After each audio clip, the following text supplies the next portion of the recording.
Sochi 2014. Russia topped the medals table at their own Winter Olympic Games. A source of pride and prestige, not just for the athletes, but for Russian President Vladimir Putin. It was a highlight of Russia's decade of sport. The Olympics, World Athletics Championships and the World Cup, all taking place within 5 years. But now, Russia's sporting reputation is in tatters. It began with this man.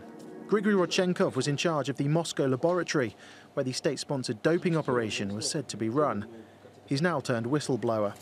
His accusations led to the International Athletics Federation banning Russian track and field athletes from competing at the Rio Olympics in 2016.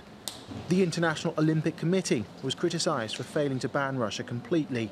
Instead, they delegated responsibility to each sport's governing body. So while track and field athletes were banned, some Russian athletes were allowed to compete in other sports, while others had to compete under a neutral flag. On Tuesday in Lausanne, the IOC could now implement a blanket ban on Russia at next year's Winter Olympics in Pyeongchang.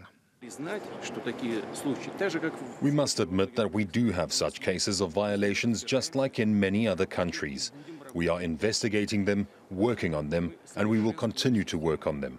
We are improving our anti-doping system. We have implemented all of the WADA requirements. It's a crucial time for the IOC. Without sporting integrity, the entire Olympic movement is undermined.